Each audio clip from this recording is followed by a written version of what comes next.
It's a game day, baby. We're back. Whew, it's been a while. We had a bye week, a seismic trade deadline, but we're back, baby. New York Jets, Cleveland Browns. What else can rev your engine? I'm not sure. Maybe Boy Green Daily? We'll find out. We have a special guest. It's a game day show. Let's go. I'm going to lose my gosh darn bananas. Boy Green Daily starts now. Zoinks! Boy Green Daily, Boy Green Daily, Boy Green Daily. Let's go!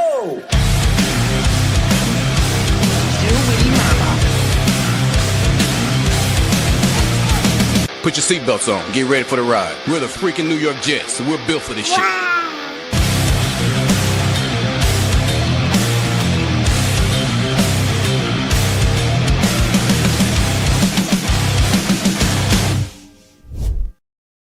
What's going on, everybody? I'm Paul Eston Jr., a.k.a. Boy Green. I'm the New York Jets digital reporter for Heavy.com. Welcome to Boy Green Daily, a daily New York Jets video show, also available wherever you find your podcast. Like the video as you're coming in on YouTube and hit subscribe. This is the beginning of 5+ hours of live streaming today. We have the Boy Green Daily pregame show right now. We've got the live watch party starting at 12:50. You guys can watch the Browns-Jets game with me. Feel free to do it here on this YouTube channel. And then immediately after the game, we got the post-game show recapping a party, therapy, maybe some of both. I'm not sure. All of that will be coming later on the show today as well. And a shout out to my father, who is in the middle of Romania. So shout out to all my Romanian fans out there. This is for you. This is for you. By the way, two things here. First off, I'll do a cheery positive thing. Look at MFC gifting a Boy Green Coffee Club membership. You'll love to see it, baby.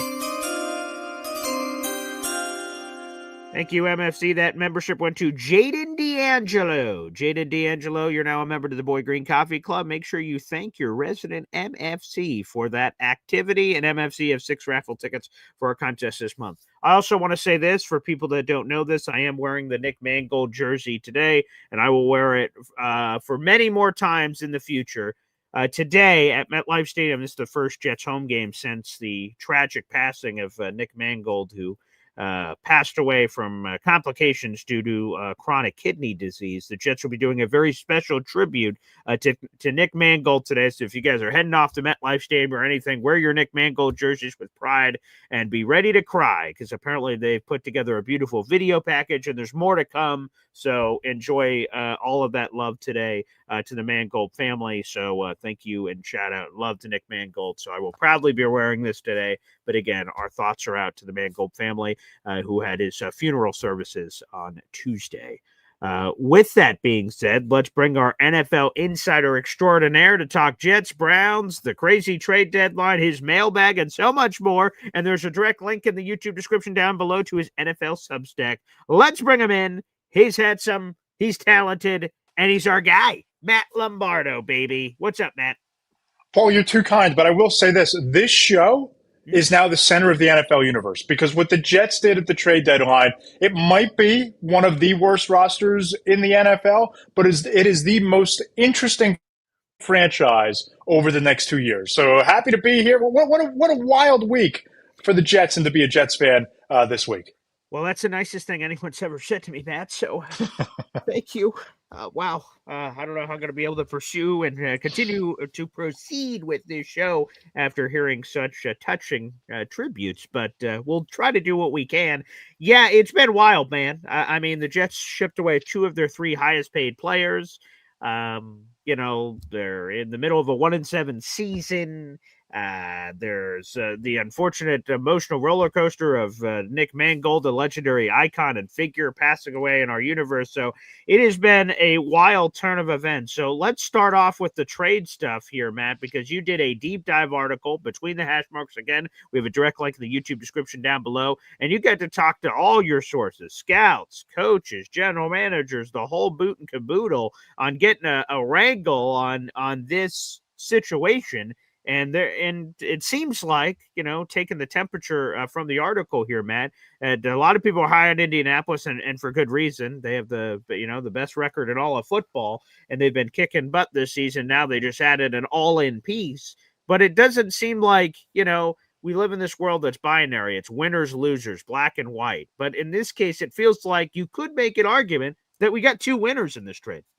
Yeah, I think this is one of those rare trades where both sides got what they needed out of it. The Colts got a 25-year-old two-time All-Pro cornerback to load up, to gear up for a postseason run where you're going to have to go through the Lamar Jacksons, the Patrick Mahomes, the Josh Allens, maybe Justin Herbert, and all the weapons they have at receiver. But you look at it from a Jets perspective, and I had a scouting director tell me, quote, "This is how you rebuild." And on social media, I posted that quote, kind of teasing the article that this is a quote was somebody said about the Jets, and somebody said, were we able to see if that executive was being sarcastic or not? And I said, well, it wasn't FaceTime, but I can tell you he was being earnest because he took a veiled shot at his own team.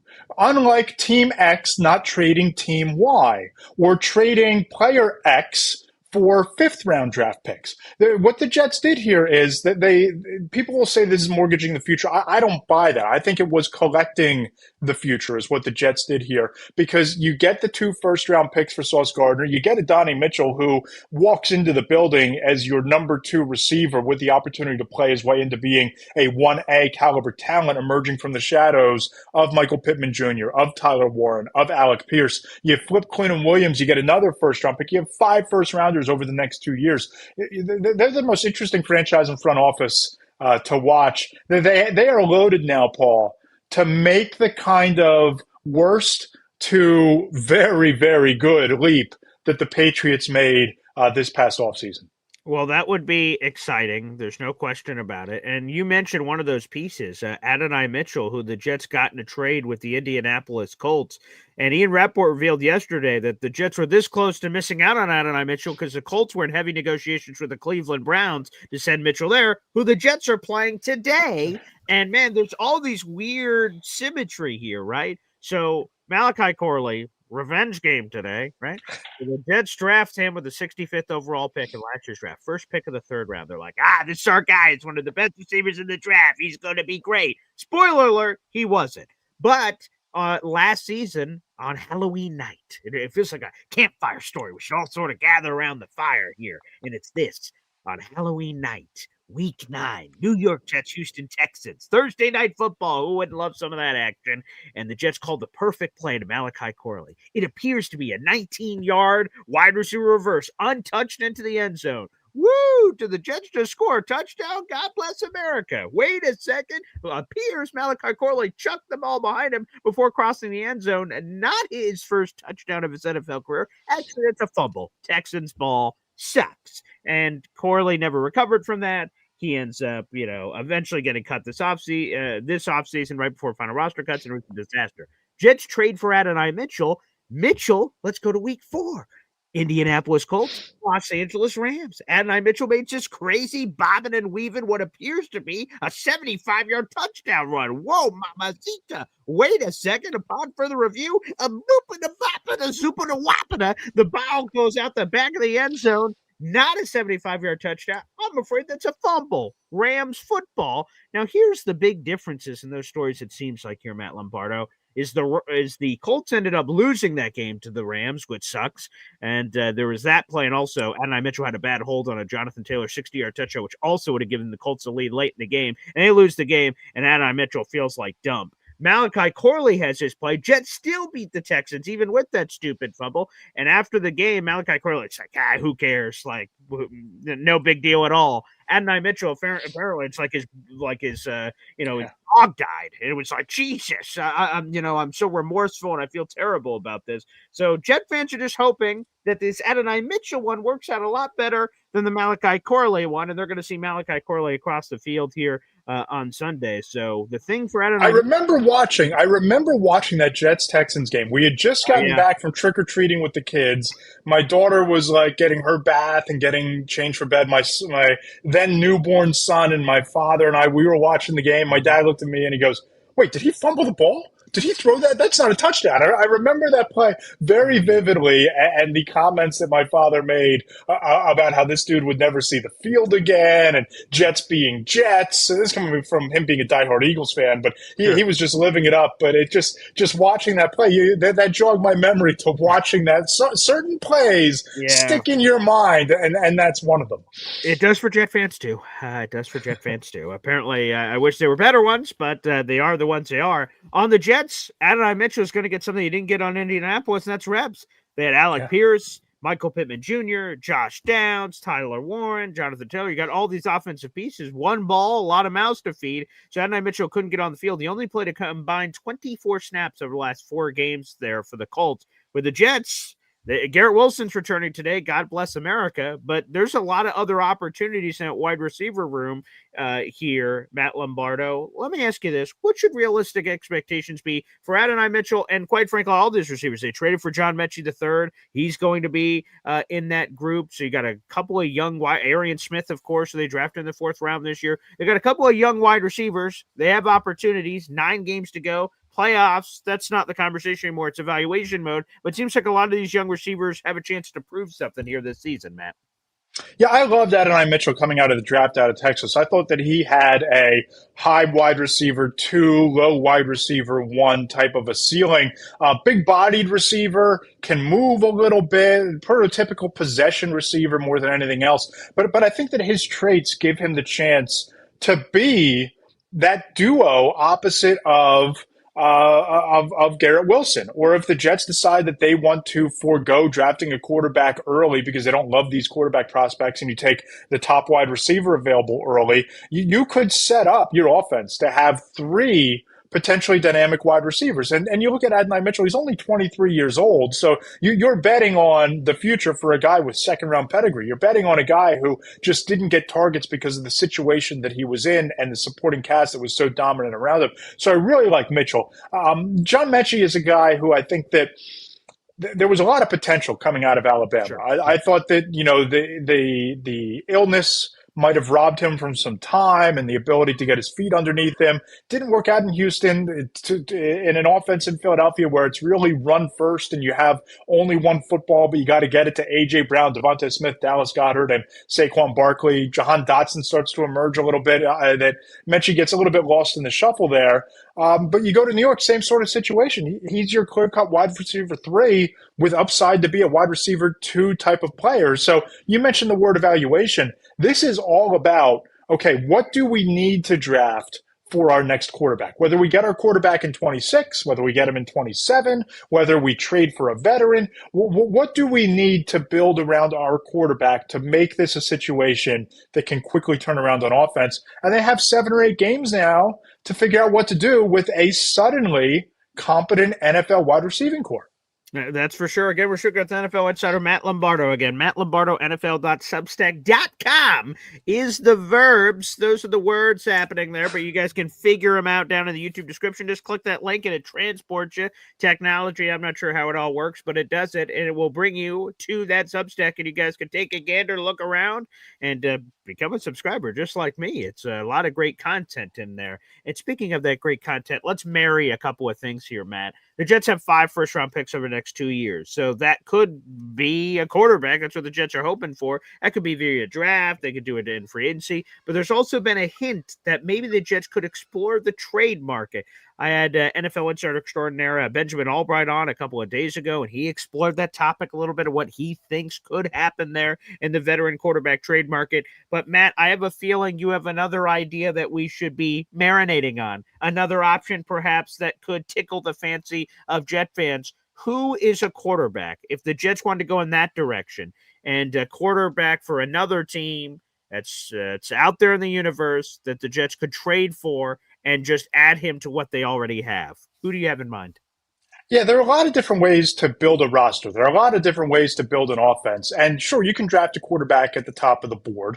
But if the Jets aren't in love with the top quarterbacks in 2026, you could very easily see a situation where you take a wide receiver at number 3 overall. You take the Colts pick sometime in the 30s and you draft either another wide receiver or the best edge rusher or the best defensive end or the best corner, whoever you think is going to set your team up for success. And then you pick up the phone and you call the Jacksonville Jaguars. Because when you look at Trevor Lawrence's contract, the next year, 2026, is the first time that the cap hit for trading Trevor Lawrence isn't $50 million. It drops if you trade him after June 1 to a $15 million dead cap hit, and the Jaguars actually save money against the cap for the first time in that extension by trading Trevor Lawrence. So you would then be looking at a situation where you've used the draft picks, you have $116 million in cap space. You can go out and shop at the top of the market for the best offensive lineman. You can go out and shop in free agency for a difference maker on defense. And you can bring Trevor Lawrence into a situation where you have the weapons, you suddenly have the offensive line, you have the defense, you have the cap space to do it, that you could go from that team with Trevor Lawrence before being a team that's kind of languishing around, trying to wait for a quarterback to develop, and do we have the right weapons, to being in the mix to knock off the Patriots or the Bills next season. Matt, what do you think it would cost to acquire Trevor Lawrence? So you mentioned the contractual where there appears to be an opportunity for another team to take advantage of, i.e. could be the Jets. What would it cost draft capital-wise? The Jets have 5 first-round picks, but I imagine it wouldn't cost that much to get him. What would it cost to acquire Trevor Lawrence? Yeah, I think if you call the Jaguars and you offer 2 first rounds plus, I think it gets it done. And in this scenario, you're using the draft capital in 2026, and this is a trade where you're flipping draft picks in 2027 when you have the 3 first rounders. So if you can set up a situation where you can keep one of those first round picks and trade 2 of them and bring in Trevor Lawrence as a first round pick, so to speak, acquired with that draft capital at the quarterback position. Sometimes guys just need a change of scenery, and the Jaguars have tried everything. They brought in Brian Thomas. They brought in Travis Hunter, who got hurt. They have Parker Washington. Now they trade for Jacoby Myers. This might be a scenario where you bring Lawrence out of Jacksonville into a place that might have some dominant receivers. If you take one early in 2026, that it could jumpstart his career and be the kind of jumper cables to the Jets rebuild that they've been trying to figure out for the last half decade. Jumper cables. You know, I just have to say this, Matt, that you are quite a wordsmith. That's another part that I enjoy about reading your pieces. What was the other one here? I think it was at the end of the Jet story. Let me see. I have your article up in front of me here. Let me see if I can find it. Oh, yes. It was about, and I'm going to butcher the words of it, so you'll probably jump in, but like the next, if this doesn't work out for Darren Mucci, like his key card's going to get revoked. Like, I just love your vernacular. I love how you describe things. I love the analogies you use. They really rev my engine, Matt Lombardo. I just wanted to throw that out there in the universe. Yeah, when I was writing that, I couldn't remember if it was one of the Giants general managers or one of the Jets coaches who had his key card revoked, and that's how he found out that he was fired. So I wanted to kind of weave that in there, that if this works out, that you trade Sauce Gardner, you trade Quinnen Williams, you get all this draft capital, and you use it to build a winning team.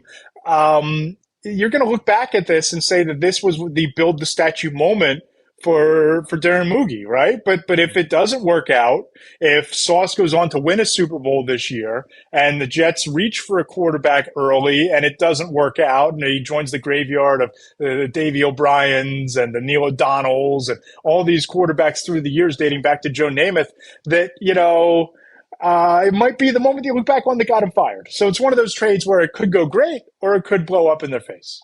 Let's keep exploring this Trevor Lawrence thing because it's really fascinating. Of course, Jet fans 5 years ago were drooling for Trevor Lawrence. It was my first, a beautiful symmetry here. 5 years ago in September, I started this YouTube channel, and I started this YouTube channel doing pre and post game shows for the New York Jets that season.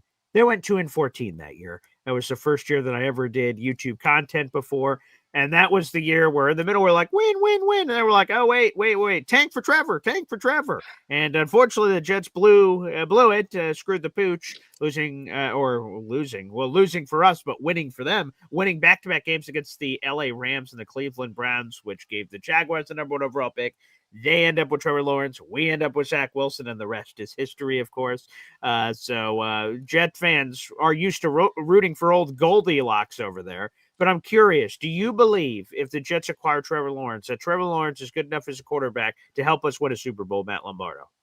I think with the right pieces, absolutely. I think he's a closer thing to a sure thing than taking a quarterback early. And in a quarterback class where, let's be honest about this, if you talked early in the year, you talk about Arch Manning, you talk about Drew Aller, you talk about Clay Kludnick. I talked to an executive last week who told me, quote, this class, they all disappeared. It's become Mendoza and everybody else. That's just the reality of this class, that if Arch Manning's last name wasn't Manning, if it was Arch Smith would have been benched 3 weeks ago. The feeling inside the league has just soured so tremendously on this class that, I see the comments. I see people kind of, down on the idea of trading for a veteran. But I think you have to look at this. Drafting a quarterback for the sake of drafting a quarterback is how you end up with Zach Wilson, right? It's how teams end up with Mac Jones and not developing him. And if the Jets love one of these guys and they think he's a perfect fit for their system, then God bless him. But I talk to people inside the league, and there is not a lot of optimism about the 2026 class. And that's why I say there's different ways to build a team. Whether you're trading for Trevor Lawrence with the right pieces around him to go over the top to try to win a Super Bowl, or you're acquiring your pieces this year and looking at the quarterback in 2027, there's no need to go and get a quarterback. We've seen enough Daniel Joneses and Baker Mayfields and Sam Darnolds and Mac Jones this year in Kyle Shanahan's offense that say, oh, that guy's terrible. He stinks. He can't play. Get him in a different situation, and you're in the MVP conversation. Jared Goff is the poster child for this. So that's where I say, be careful. It's kind of a gambler's game to take quarterbacks in the top 3 picks of the draft, especially when your roster isn't ready to support their development. Give me the Jacksonville side here. Why would they trade away Trevor Lawrence as their guy? Liam Cohen just got hired there, and he was the number one overall pick. They paid him a lot of money. Why would, from your, everything or take on Jacksonville, why would they hit the exit button, the eject button there on Trevor Lawrence? I think there's a chance that Trevor Lawrence just isn't a scheme fit for Liam Cohen's system. I don't know that this marriage is working out. You look at a career low completion percentage, the touchdowns are down, the interceptions are up. They were basically shopping Brian Thomas Jr. going into the deadline after just drafting him a year ago. They drafted Travis Hunter. I know he got hurt, but they're trying to figure out whether he's going to be primarily a receiver, a cornerback. When he's a receiver, he's a game breaker and a game changer. It just seems like maybe the system with Liam Cohen isn't a match for Trevor Lawrence, and they might be looking to hit the reset button at quarterback. They might be looking to having their situation in place with their weapons and a defense that plays pretty well. They might be looking for a different face there.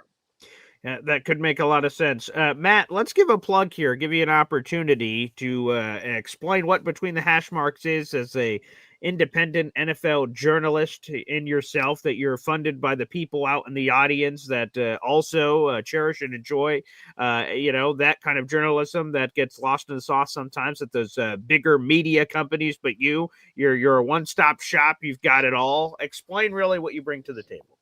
Yeah, so I appreciate the opportunity, Paul. Between the Hash Marks is fully independent, reader-funded NFL journalism. It's where I house some of my deep dive work. So I reach out to sources for original reporting each and every week. 4 Downs every Monday is, if you used to read Peter King's Football Morning in America, 4 Downs is a very similar format. I reach out to executives, coaches, and scouts around the league on what they're seeing on Sunday, get the perspective of former players on some of the biggest moments from games. Deeper breakdowns like the one that we have on the site right now on the Jets trade for Sauce Gardner, both from the Colts perspective and from what the Jets were able to do. On Tuesday, I sat down and I reached out to sources all day long. We have the top 6 trades that were made on deadline day with a quote, with a thumbnail from be it a former general manager, an executive, a scout, a coach, what have you. You also get the podcast on Tuesdays. Fridays is the mailbag where people can ask me questions and I'll pose them to sources around the league, agents, scouts, coaches, what have you. And through this month, everybody's now aware that the SNAP situation where SNAP benefits didn't go out to people, and you're looking at 42 million people without food assistance. So it's become my goal to help put food on the table across the NFL. And if people become an annual paid subscriber to Between the Hash Marks, let me know your favorite team in the replies, reply to the email, let me know who your team is. I'll donate 10% of those proceeds to a food pantry in that city. 10% of the proceeds to a food pantry in my community to help feed people in a time of need. But the thumbnail version of what Between the Hash Marks is, it's in-depth NFL reporting and analysis, features you can't read anywhere else. And again, I appreciate the opportunity to share it with your audience, with you, and with the fine people out in Jetsland. Absolutely. Matt, before we get you out of here, again, it is a Jets-Browns game day, and we're all on the edge of our seats over here for this thrilling matchup between the 1-7 Jets and the 2-6 Cleveland Browns, both coming off their bye week. The Jets are looking for a winning streak. I'm not sure what that is because I hadn't seen one of those this season, so we're hoping to maybe get that today. Give us a preview. Jets-Browns, what kind of game are we getting today? Yeah, I think that if you're the Jets, can you ride the wave? Can you ride the momentum? And what are you? How do you respond to two of your premier locker room pillars being traded away? What's the response? Do they rally around Aaron Glenn? Do they go out and they send the house at Dylan Gabriel? What is the response to these trades and this teardown? And I think that from a Jets perspective, they have to figure out how to consistently run the football. To me, that's what you do. You control the tempo, take it right at that Browns defense, neutralize the pass rush a little bit, run the ball. Don't put Justin Fields in a position where he's going to make a lot of mistakes or where he could make a lot of mistakes. I think that we're in a spot here where it's a good old-fashioned run the ball on offense and hope that the defense still has the pieces to make a difference. All right, let's highlight a super chat here. It's from our guy Fastest Food Reviews, a.k.a. Chef Kevin Gilbert. Let's highlight this. Wow. Good morning, BG and Matt. Great show. I'm getting ready to pull up to my tailgate with my son. It's a beautiful day for a Jets win. Let's go, Jets. And I want to throw this over to you, Matt, because, again, we did our first annual game tailgate combo and everything. And what I want to do is extend an invite to you, Matt Lombardo, because there was a clear error in the invitation list that got lost in the sauce. So we want to do it for next year. Now, we have no idea when the game is or who the opponent is, and that obviously will affect your very busy NFL Insider schedule. But this man, this Fastest Food Reviews YouTube account, which, by the way, has over 200,000 followers or subscribers, are doing terrific work. Chef Kevin, his son, doing food reviews and all kinds of things. It's a great channel. Make sure you guys subscribe and show your support. He is our chef. He catered the entire event for this year, and he will be catering the entire event for next year. The food is delicious. So, Matt, we want to extend you an invite because we'd love for the great people, if we could work it into your schedule, to be at the Boy Green Woody tailgate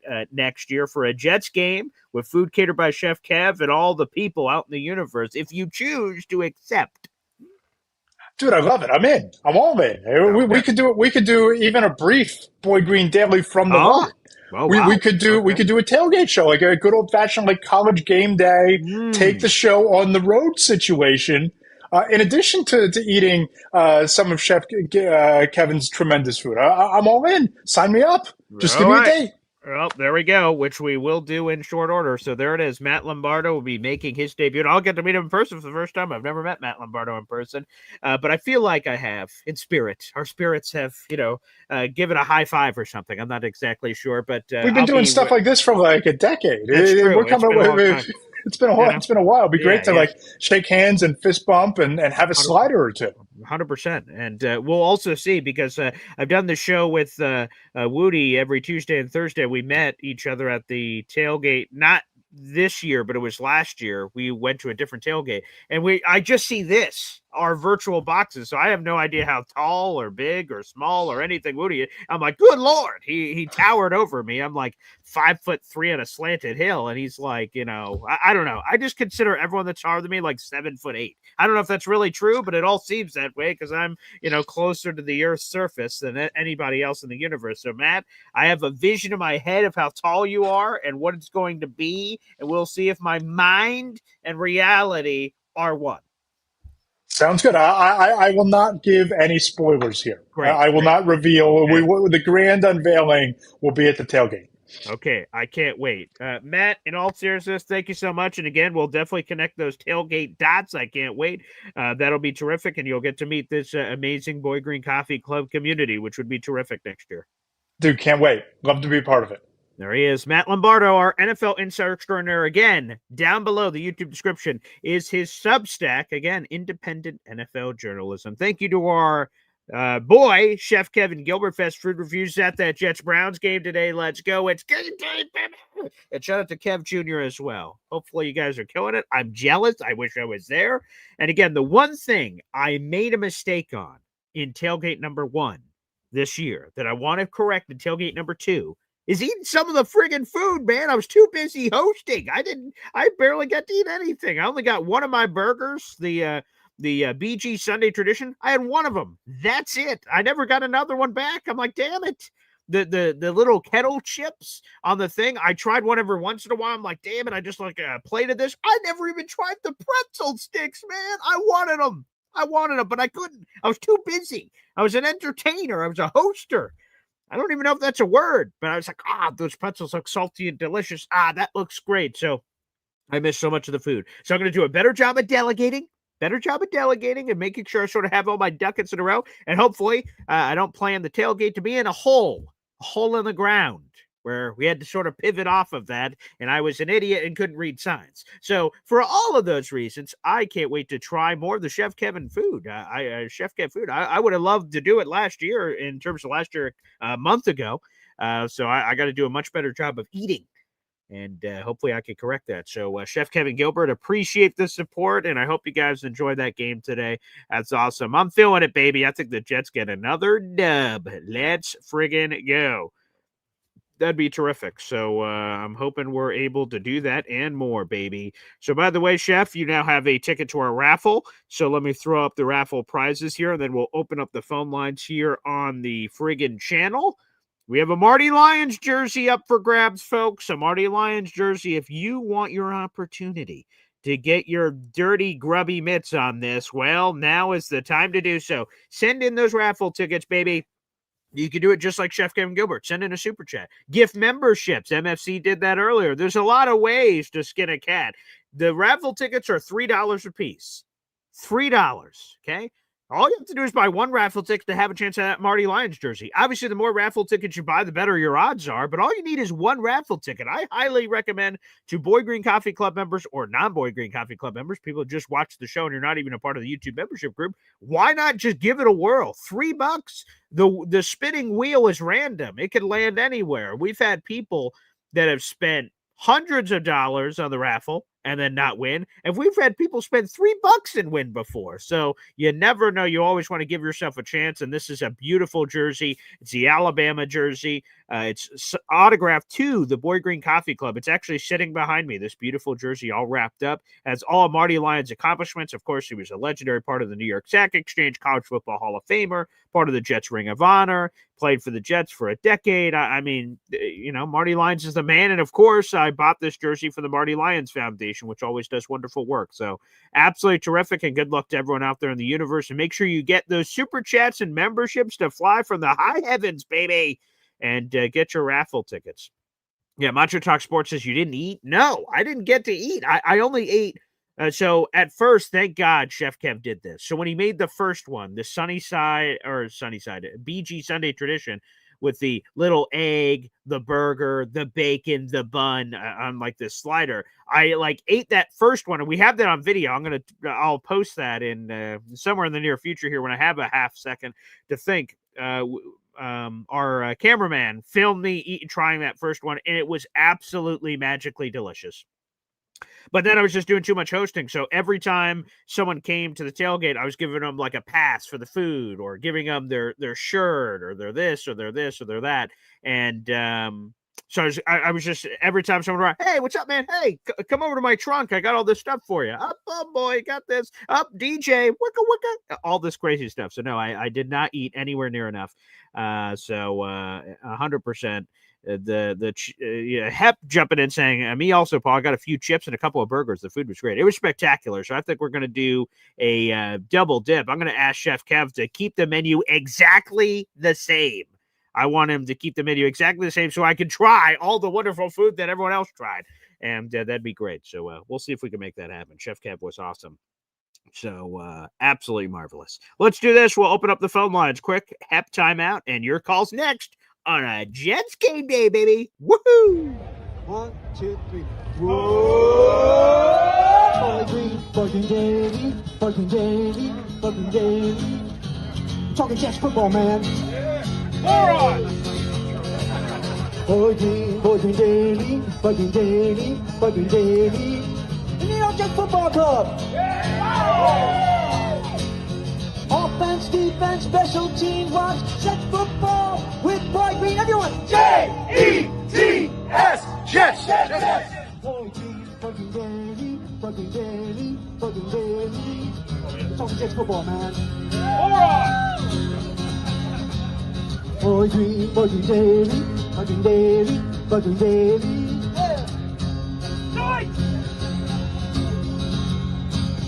Offense, defense, special teams, watch Jets football with Boy Green. J-E-T-S, Jets. Let's go! There you go. The wonderful, amazing Hepster here on the program. Absolutely terrific. And I've just put up a poll. I saw this. Let me highlight this, and then we'll go to the phone lines here. Where is he? I think it was Philium who asked this question. Let me see. Philium. Here you go. FL Phil 98 says, just curious, if you put up a poll, how many people want the Jets to win, not just today, but the rest of the season, versus basically the tanking that happens? And it's a good question. So I put it up on YouTube. You guys can vote on that right now. I will tell you my perspective. I say this every year. I'll say it again now. I am a Jets fan. Hi, nice to meet you. I root for wins. I'm not rooting for my team to lose. I want the Jets to beat the Cleveland Browns candy ass today, even though Fernando was looking pretty good yesterday. Huh? Yeah, very nice. But anywho, I'm rooting for the Jets to win.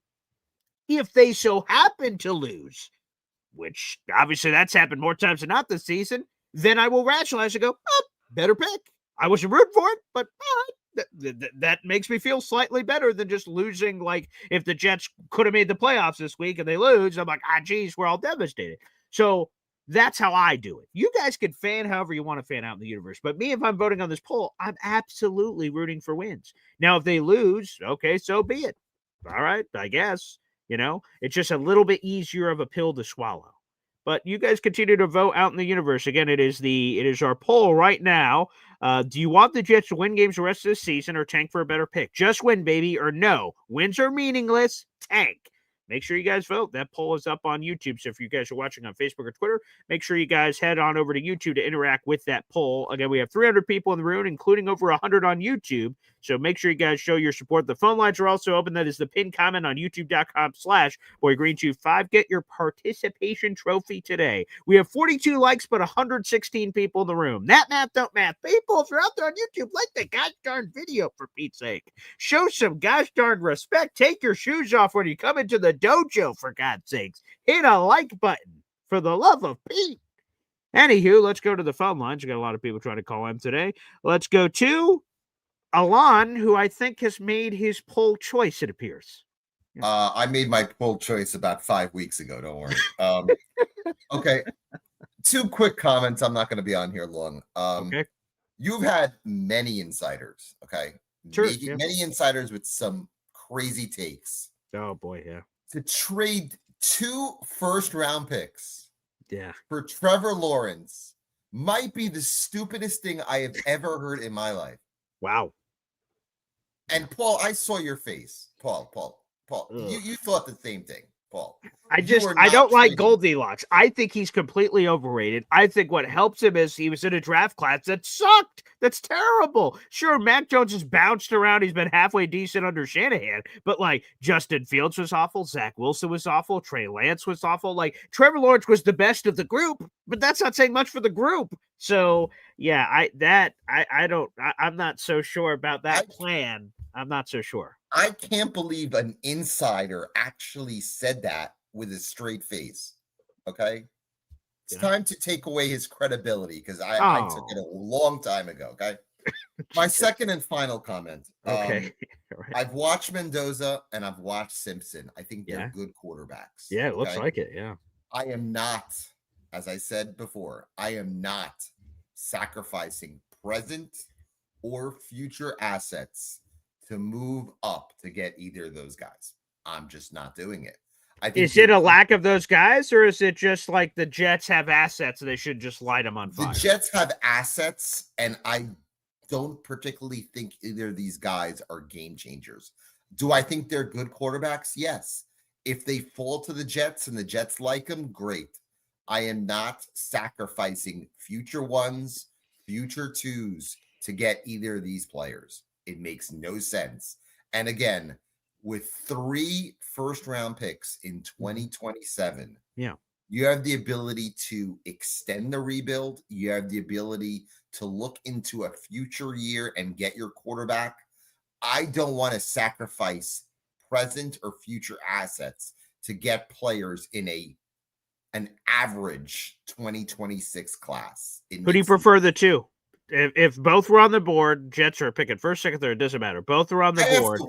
I have to watch more Ty Simpson. I do.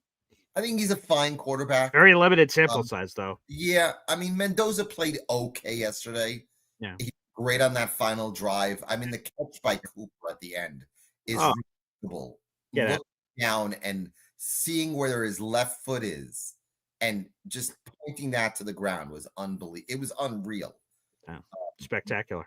Mendoza played like a franchise quarterback yesterday. No, he was okay. He was fine. Like when it was, that's the thing that encourages me, right? That the overall game was meh. But like when the game's been on the line, okay, balls in wagon, man. Paul, did you watch most of that game yesterday? I didn't watch most of it. I got to see key moments. Okay. So like, that's what I got to see. Paul, you watched him? You've watched him a couple of times this year. I have. Is he a guy you would trade multiple assets for to move up for? He would not be. Based on what I've seen so far, he would not be. No. Yeah. So bottom line is, as you could tell, today's game means nothing for me. They lose, that's fine. Who gives a shit? I don't care. If they win, are you going to celebrate? It doesn't. I don't really care. It doesn't. Oh, are you watching it with Frankie today? Sauce Gardner get injured today. That would be fine. But wait, Jesus, are you watching it with Frankie today? I am not watching him. Whoa, Alon, we have a winning streak going. And, Rabbit Lucky Foot is you, pal. You need to get to Frankie immediately. It's on the line here, man. We got to get a win. And we watched the first half of the Iowa game yesterday, and I came home and watched the second half. Okay. And it was so frustrating the way they lost that game. I don't know if you watched that yesterday. I did not. That was tough. They I'm so sorry, man. Buzzer pretty much, but so maybe if you guys would have stayed together. No.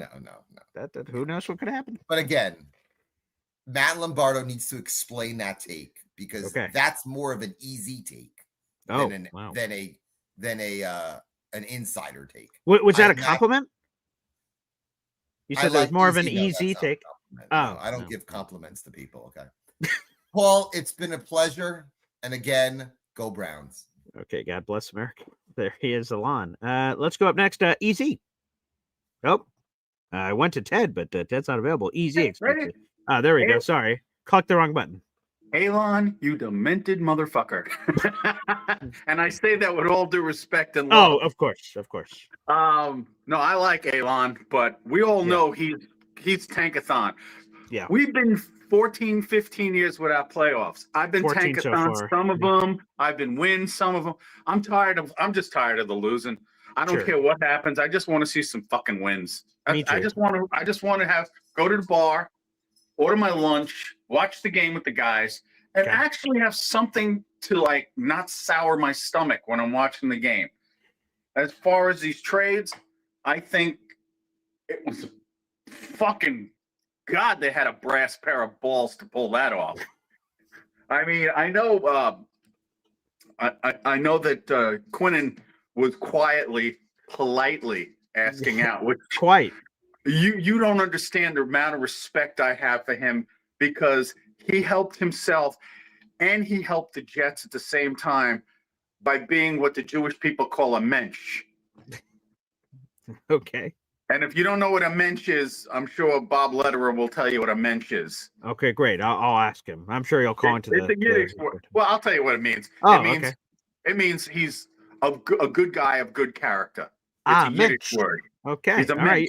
Yeah, we're mensch. a mensch. Okay, great. Man, he's a good guy. I mean, you gotta love him. I'm sure there were discussions. They probably told him, "Well, we are when we get an opportunity, we will honor your wishes.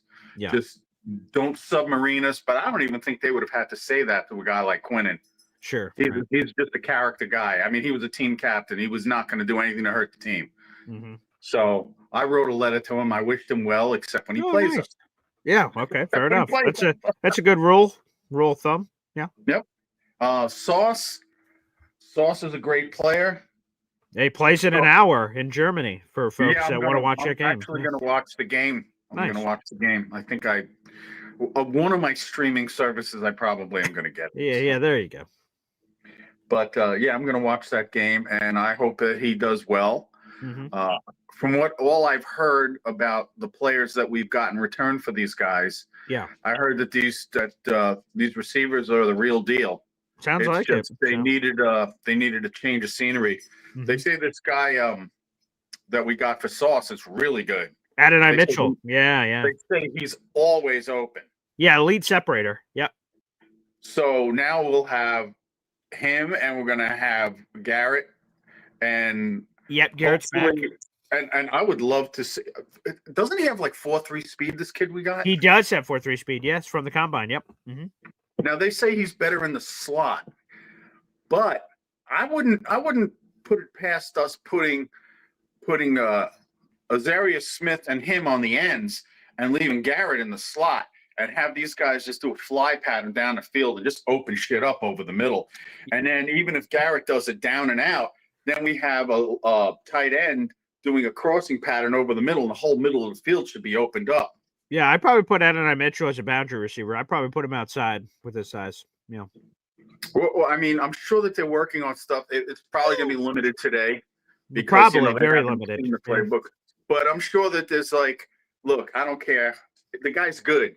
You could always say, hey, look, go down 20 yards and backyard football it up. Yeah. Sure, right. Yeah, I'll meet you at the back of the Buick, that kind of shit, Yeah. That was the problem that I think the old regime had with Denzel Mims. He had a skill set. Yeah. But they were like, well, he doesn't know the whole route tree. Right. They're like, hey, you got to learn Guatemalan, pal. If you don't know Guatemalan, sit on the bench. What? So instead of using what he had in his assets, they just let him rot. Yeah. And then he got a sour attitude, and then he said, well, look, he's got a sour attitude. Well, yeah, if you put me on the bench and let me rot, I'd have a sour attitude too. Play me, coach. Yeah. I can do it down and out. I can do a fly. I can do a corner pattern. I can do a post. Yeah, come on, just coach. Let me do a post. Fuck, coach. They just screwed up. They screwed up. Sure. They definitely screwed up. Anyway, I'm rooting for a win today. Let's go. I want to see what this big mamma jamma stud in the middle of the line could do. Yeah, Mozzie. I could definitely see us switching to a 3-4 next year. If they can get this kid to maybe lose 15 pounds so he gets his speed back. Hey, can you do me a favor? Easy. I've got another call I'm about to bring on. He has a request for you. Okay, Indy, you have a request for Easy, please. Hey, Indy, how are you? Good morning, Easy. BG, always a pleasure. When we traded for Mozzie, all right, you were the first guy that I thought of. Yeah, because Okay, I wanted easy. that Lodi Nada type guy in the middle. No, that's not even why. That's not even why. It was from your concert the other day. I want to hear you do Ozzy's Mozzie Train. We're gonna change it from the Crazy Train to Mozzie Train. Oh man. Come on, Easy, let's go. Give us the Mozzie Train on game day, baby. I'm going off the rails on a Mozzie train. There you go. Booyah! That's what I'm talking about. Okay, nice. I got pipes. I mean, the reason I quit singing back in my late 20s was for two reasons. Number one, every time I was in a band, we'd be rehearsing, and whenever we were ready to gig, some asshole would get cold feet and quit. One guy took off with my guitar, the drummer's van, and the other guitar player's amplifier head, and him and his girlfriend just took off with our shit and went to Florida. And after that, I was just like, fuck this. I don't know. That was great. That was great, Easy. I do appreciate it. BG and I have been talking about that since Tuesday. Well, maybe me and Hep will put something together for next year. I'm definitely going next year. Absolutely. Let's I go. have remorse about not going this year, but a lot of shit. It wasn't just. I mean, there was a lot of crazy stuff going on in my life right now at that time, so I couldn't really just justify it. But next year, I definitely want to go. Hopefully, we'll go to maybe opening day where there's like truly hope. Yeah, well, we sure missed you on the tailgate for sure. How was the ziti though? Was it good? Was it like a good ziti, or was it like? I'm sure it was good. I mean, Chef Kevin's got to be an above average guy. I don't think Chef Kev could try to make something bad. I mean, he would have to put effort into it to make it taste bad. The guy just does things naturally and makes it look so easy that it literally makes it look easy. Everything was just fantastic. So no, I don't think Chef Kev could make anything that wasn't fantastic. Well, what do you think of this kid? What do you think of this kid 98 now that we got in that stuff in the middle? Do you think the Jets could possibly hybridize their D line and mix in some 3-4? I mean, we have a lot of 3-4 guys. I mean, if you think of the players that we have right now, you stuff Mozzie at the zero technique, right? And then you have the guy we got from the Vikings. And we have who's the Clemens. So those two would be perfect defensive tackles to go with Mozzie in the middle. And then you have McDonald and JJ as outside linebackers, and you have the two guys in the middle. This way Quincy can start along with Sherwood. Well, I'll tell you where Mozzie. I'll tell you where Mozzie's not a good. Easy, I'll tell you, Mozzie's not a good nose tackle.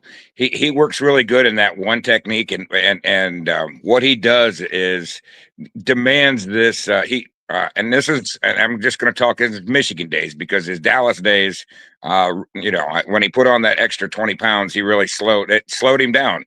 And what he does good is he can shed from the guard over to the tackle and push that whole and make those two guys, and he'll go out. Wait a second, Indy. I think we're having a problem with your signal. What if they wait one second. Wait a second. Hold on, Easy. There you go. Boom! Part of the new repertoire, baby. There we go. But what he does good is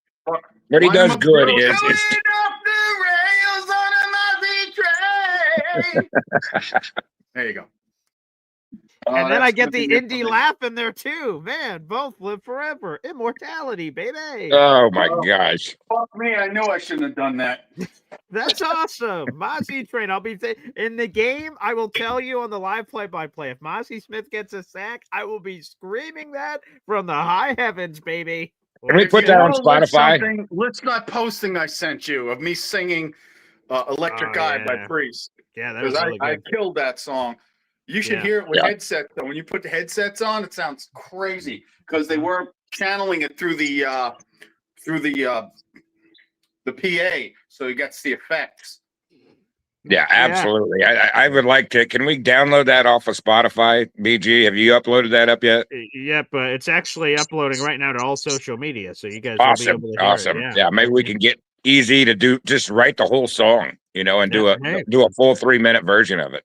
Do you think that's possible, Easy? What? Doing a full Mozzie Train song, like the full thing. Nah. By the way, what's for breakfast? What do we got for breakfast over there, Easy? Just pancakes. Oh, pancakes. Nice. Ooh, good color. Good color on the pancakes. Nice. Yeah. I'll give Chef Kev a run for his money. Oh. Well, okay. A cooking challenge at our next tailgate. Okay, yeah. I'm not challenging him. He'll blow me away. I just said I'll give him a run for his money. I'm a good cook. Yeah, I agree. That looks pretty damn good. Like if he needs some help next year, I could definitely be a decent sous chef for him, Okay, nice. Yeah, he had his wife and kids last time, so this time you could be a sous chef. That'd be cool. I believe that would require you to show up. Ooh. Okay, you know what? Yeah. Anyway, I'm just gonna eat my pancakes now, and you guys can go and blast somebody else. Okay, we'll do. Well, love you, Easy. Love you, pal. BG. Yes. Hey, on a quick note on this win or loss thing, right. Yeah. On a really serious note, life is really short. Mm-hmm. And you don't know what tomorrow is, and we take so much enjoyment of this team that even at 1-7, here we are. Every morning at 7:30, it's coffee and BG, like clockwork, and we take these wins. Even if we go out and win, and we're 2-7, we take if we win tomorrow or today.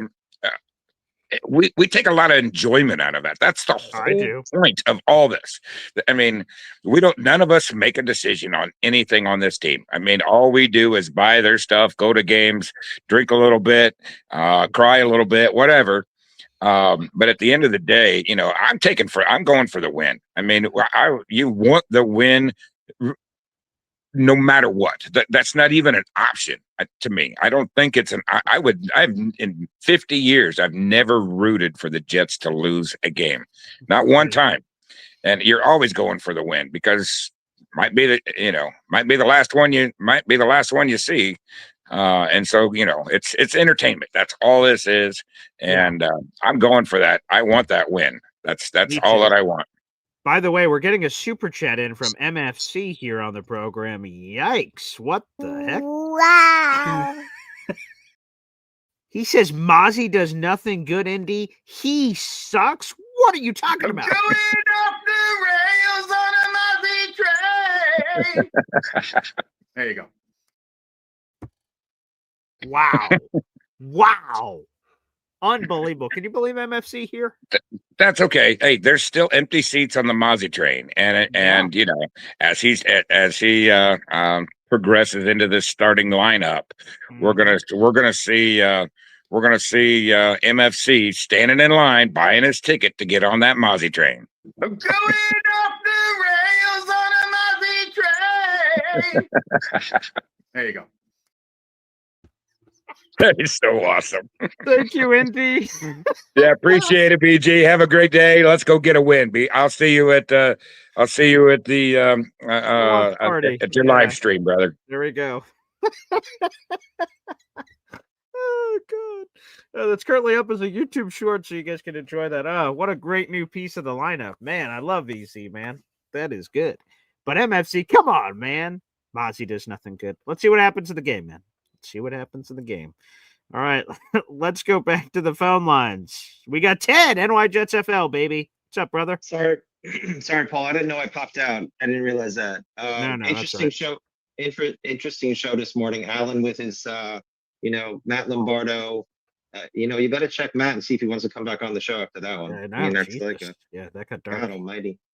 Couple of quick points. I agree with Alan and the Mendoza take. I don't know. I want to see him play against Ohio State. like something like that. Sure. But right. So college football playoff stuff, see him get better confidence, see what happens for sure. Yeah. I mean, I don't know if there's a quarterback 1, which brings me to my point where Bo Nix was quarterback 5. Bo Nix was quarterback 5 in the draft. Quarterback Moochie 6, was there. actually. Oh, he was 6. Oh, I heard 5. 6 of 12. Yeah, they had the 12th pick, so he was the 6th guy taken. Oh, okay. Okay, my math is off. Sorry about that, Paul. No, that's all right. Yeah. So I mean, at least Moochie, I don't know what kind of say Moochie had in the process, but right. There's a possibility that some of these quarterbacks that we were high on, such as I like Kate Klubnik, maybe having a little bit of an off year. Mm-hmm. We could maybe get him in the second round, or Aller or somebody. Sure. Even if you got to trade up into the first to get the extra year, you may get a player who is underdrafted as opposed to overdrafting like a Mendoza. I don't want to overdraft any of these guys. Then let somebody like New Orleans who wants who absolutely needs a quarterback overdraft him. I mean, I can almost see him sliding. And it's hard to fathom. I've seen that in a few mock drafts. Again, they're mock drafts, but Mm-hmm. Because that goes to your point, I'm sorry. About today's game. Yeah. And I did see Adonai Mitchell. There was a good video if you want to pull it up and watch it about him versus Sauce Gardner. And they're in the preseason. Yeah. And if you could see if he could be that kind of player who's constantly, you could see him on drag routes and things like that. He was constantly open on a lot of these plays. That'll open it up for the tight end and Garrett. I look at that as the big upside from these, besides the draft picks. Maybe one of these players will pan out to be a wide receiver too. And that would be fantastic. Wouldn't that be great? Especially because the guy who probably has the best shot at it, I would imagine, is Adonai Mitchell because of size and everything and talent and everything he brings to the table. I know John Metchie was also a former second-round pick, but he's probably more viewed as a slot player. With nothing wrong with that. I'd love production no matter where you could get it, but Adonai Mitchell has a chance to be that guy next to Garrett Wilson. Now that's massive expectations. We have to see what happens through the final 9 games of the season, but I'm excited to see the kid. So we'll see. Because some of the kids are going to have to play. So how much have they learned in a matter of days? How much playing time are they going to split up between them all? But yeah, I am curious whether it's Mozzie on the defensive line or any of the wide receivers. Like, hey, man, let's see what these kids have. They're dart throws. They work out great. If they don't, all right, so be it. It'd be great to see 1 or 2 of them work out for sure. Exactly. And maybe there's a little more lemon to squeeze out of Justin Fields. If there's a better group of receivers, finally, maybe we see a little bit more upside from him. As opposed to the Jekyll and Hyde kind of performances he's had, Yeah. Maybe there's a little bit of more upside. We could see it, but I want to win, Paul, and I even wanted to win before everyone loves Mendoza. Not everyone, but a lot of people like Mendoza. I want to win games, Paul. I want to wake up on Monday. I mean, last week I celebrated like it was we won a playoff game or something, or we clinched a division. I was like, holy crap, we won. Well, 2 weeks ago, whatever. Yeah. It was just like, gosh dang, we finally won a game, Meanwhile, you got teams like the Patriots and just lighting it up. One more quick story, and I know you got to go. So I was in a meeting during the draft, the trade day. Yes. Coming out of a meeting, and everyone's looking at their phones because it was like a corporate meeting from Georgia. And no people were listening, but they were looking at the trade deadline. And I get back to my desk, and my project manager is a Giant fan.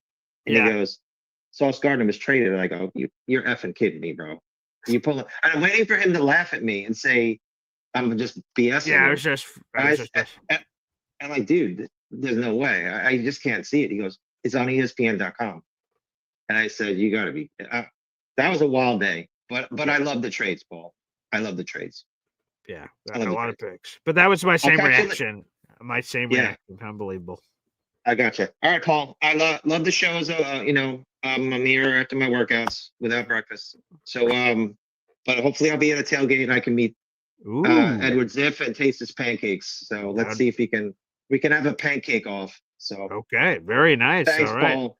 Appreciate you, Ted. There you go, a pancake off. Everyone's saying, you know what? I think a certain run for certain money, a food kickoff of sorts. And again, folks, just remember, praise our Lord and Savior, the Mozzie train. Going off the rails on a Mozzie train. There you go. Ah, great stuff. Thank you so much, Mahar Khalil, for saying I missed your super chat. Again, streamer is supposed to like sort of put all your breaking the fourth wall here. They're supposed to put all your paid guys stuff in a separate box, so it's hard to miss, but it did not clip yours. So Mahar Khalil, thank you so much. And if I ever miss any of your super chats during the show, guys, like, and the show's still going on, say, Paul, you missed it. And I'll try to go back and find it in the comment section. So I never want to miss it. But Mahar Khalil with a $5 super chat. Thank you very much, good sir. Cheer for my daughters, right, Luna? Wow. Oh, baby, would that be something? A $5 super chat here. Jets win today. Defense will dominate with 3 takeaways. They have 1 takeaway on the season, so if we could get a triple burger, I mean, phenomenal. That would be terrific. Here's the thing. Dylan Gabriel is meh. He's very meh. So there will be opportunities for the Jets, and let's see if they play with some extra fire. They're missing Sauce Gardner. They're missing Quentin Williams. Andre Sisco's out for the year. He tore his pec at the end of the Bengals game, so that's another starter that's missing there. Quincy got benched, so Francisco Mauigoa is going to be in his place. There's another starter off, so we'll see what happens, man. We'll see. I would love nothing more, again, to repeat what Ted says. You know, we go through all these years of losing and losing and losing, and people promise me, don't worry, Paul, this is the draft that we're tanking for. It's for this guy, it's for this guy, it's for this guy. To me, let's just see where it settles. Again, I keep going back to that draft that had Caleb Williams, Jaden Daniels, and Drake May. They were picked 1, 2, and 3. Everyone said, the Bears won the lottery. They got Caleb, and Caleb's been fine. But Jaden Daniels, spectacular. Drake May, and I hate to say it, has been really good. And they were picking 2nd and 3rd. And the quarterbacks fell into their lap. So you never know. It's the long and short of it. Mahar Khalil, by the way, you're still number 1 in our raffle ticket so far this month with the super chat. You picked up a couple of additional raffle tickets here on the show. All right, let's keep the train rolling. We have over 300 people in the room. Like the video, hit subscribe here on YouTube. Up next is the Hepster. Whoa. So easy. Okay. Going on a train full of Mozzie train. You let it always go on a Mozzie train. Mozzie's gonna come here and he's gonna come and kick some ass. Mozzie's gonna come here, he don't mind you play on fake grass. This is for you easy, and for you Willie. Oh yeah. That's it. Wow, that was awesome. Thank you, Hepster. Oh, man, that was good. Hep, you're a legend, man. All right, guys, I'll see you on the rebound. You guys are killing it, man. That is awesome. Oh, my God. You guys are the best. This is terrific. All right, back to the phone lines. Frankie's up next. What's up, pal? I don't even know how to follow that up. With wow. Easy singing and Yeah. but you got to remind Hap. We got to do a song. Hell is for Jet fans. That's true. That's very fitting. It's just sort of sitting out there. It is. But we got to do that. I missed the first very part of this show. Okay. What's this talk about Trevor Lawrence? I'm just real quick. Sorry. Yeah. No. It's okay. Here's the sped up version. Well, also for those who may have missed it, I'm going to cut up that piece of it because Matt sort of gave me a heads up that that's something he wanted to bring up on the show and had talked about in his one of his columns. So I said, okay, I'll carve out time for the show for it. So long story short, with all the picks that the Jets have, Matt Lombardo believes a possible solution for the Jets is trading 2 of those 5 firsts for Trevor Lawrence, Goldilocks in Jacksonville, and he's your quarterback, and then use the other picks to build around him like this year. Instead of going for a quarterback, get a wide receiver, get a pass rusher, get a whatever, and build around the team, get Trevor Lawrence, and then go win a bunch of games. Basically is the gist. And he thinks the 2 picks are the Jacksonville would give up. Apparently so, yeah. That was the other part about it. Yeah, I'm like, so why would Jacksonville be giving him up? Like, what happened? And he mentioned scheme issues and other things with Jacksonville and him and Liam Cohen apparently not vibing. I'm like, oh, okay. I don't know all that, so all right. That's interesting. I don't think it's gonna happen, but it's interesting. I don't think that that's who I want, but I guess beggars can't be choosers, right? I'm sure Trevor Lawrence is better than what we've had. True, but how much better? Like, can he help us win a championship? That's the next quarterback I want to get, especially if I'm giving up 2 first. We just have to have an honest conversation. Do we think Trevor Lawrence is good enough with the team to take us to a championship? If he's not, then I want to keep swinging for the guy that hopefully is good enough as a quarterback to help deliver a championship. And to be honest with you, I think we have a lot of holes to fill. So I like the fact with all the picks we can do that, and then have a quarterback that falls to us, whoever that might be, Dante Moore or whoever, or Fernando. I like Fernando as being a llama watching him One for yesterday. I know Fernando. he didn't play. He didn't play great the entire game, but I like what he did at the end. Clutch. I was impressed by that, so that I enjoy. As far as um, tanking or winning, my heart will always say win, but my brain says I want the highest pick, man. It's like we're not really making. My theory of us going, or my prediction of us going 6-6 after 12 and winning 9-10 games. I guess it could still happen. Still possible. Mathematically, it could happen. It's sort of we're not out there. mathematically. Who was the coach that said, "Hey, we're not mathematically out," or no, said that we're out of it, but they really wasn't mathematically. It was Rex Ryan. Again, in the 2009 season, the Jets lose to the Falcons at home, and Rex Ryan, all angry, comes up to the podium and goes, "Well, I guess it's over." Like, damn it! And he goes through this whole press conference saying it. He immediately walks off, and a Jets PR person comes over to Rex Ryan and goes, "So you're not mathematically eliminated." And of course, the 30 things that have to happen with 12 teams losing, these 12 teams winning, Jets doing this, and all that happened. Of course, we have all the magic of the AFC Championship game. But yeah, Rex Ryan. I mean, if we can go on a 9-game winning streak, sure, let's go for it. Anything can happen. Yeah. Maybe. Hell could freeze over. But that's my thing. It's like I can't control it. I can't beam in, right? For people that want the tank, I can't just trip somebody on the Jets and up they lost. Booyah, it worked, or the other way. So not being able to control it and just controlling the feelings that Ted was talking about earlier about, man, didn't that feel great on a Monday going, oh shit. It did. That did feel great. I mean, sitting there with the lawn a couple weeks ago, just watching them and winning that game, thinking we were going to get killed at halftime. It was good. It was a great feeling. I hadn't had that feeling in a while because they lose so much. Yeah, it's ridiculous. So I mean, I take it as it comes at this point. So we'll see. But anyway, hope everyone has a great Sunday, and thanks, PG, for everything. Okay. Well, Frankie, can you change your plans? You and Alon need to get together. Again, there's a winning streak at hand here. You guys need to figure it out. You guys need to find each other. I told Alon if he wants to come over, I have the NFL package, so we can watch a bunch of the games. I got through YouTube the whatever ticket, NFL ticket. I'm just hanging out today, not doing anything. Last night I had to leave. I couldn't watch the whole Iowa game. I had plans with my wife, but yeah, it seems like whenever we're together, the teams we want to win, and then when we lose, I don't know. Yeah, maybe we'd stay together. Iowa would have held on to that game. I don't know. A lot. So yeah. Come on over if you want. I'm just hanging out watching the game. Okay, there we go. We'll figure it out. So fingers crossed. Thank you, Frankie, for the call. By the way, I want to apologize. So I see that we're getting a lot of trolls in the comment section with the click this link and do this stuff. I want to apologize. Havmo63 accidentally just got banned and all his comments were removed. So I'm so sorry. We will fix that. I'm continuing to get all the glitches coming up in here. Havmo, we will fix that. I apologize for you getting in. I'm just trying to get rid of all the spammers that are coming in here in the comment section. So I apologize. Havmo will have that fixed. I'll have me and Jared B work on that here in just a minute to get you back in here. But we're getting a lot of trolls in the comment section that are destroying your guys' comments. So I apologize. So Havmo, I'm so sorry. Jesus, I don't know what the hell's going on over here, but we will fix that here in a minute. We love having you, Havmo. So hang on tight. A couple of super chats coming in. We'll get back to the phone lines here. Wow. See the Mozzie Clemens show today, baby. That's what I'm talking about, MFC. I'm going off the rails on a Mozzie train. There you go.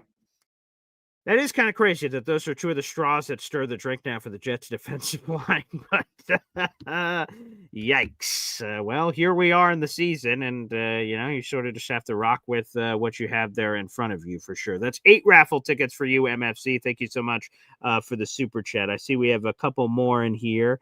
Let me see. Oh, Troy Sturgis, another super chat coming in. Appreciate you, Troy. Thank you very much, sir. Wow.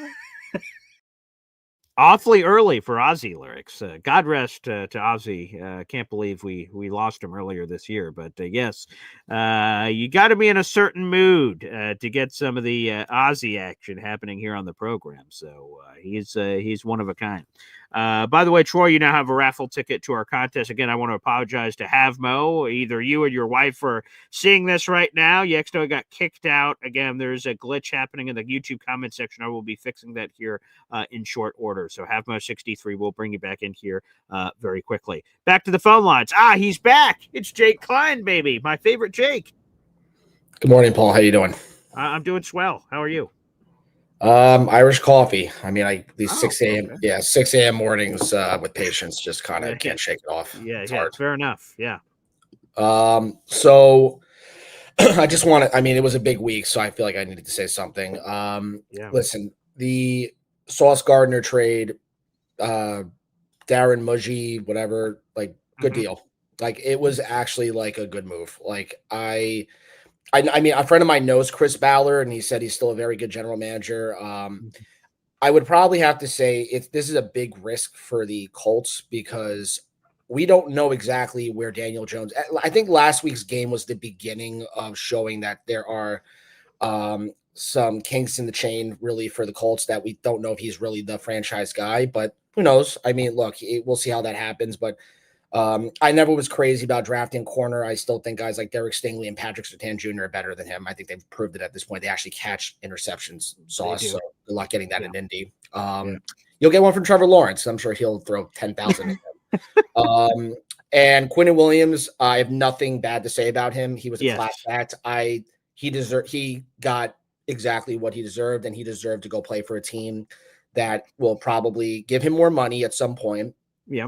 Because Jerry probably will do it. That he just wants big names on his team, even though is Dak a franchise quarterback? Absolutely not. He's never going to win. You're not a Dak guy. Okay. I've never been a Dak guy. I think he benefited from that first year of all that talent with Amari Cooper and Ezekiel Elliott. He's like a glorified like Russell Wilson, except Russell did win. I think he's that kind of quarterback. So.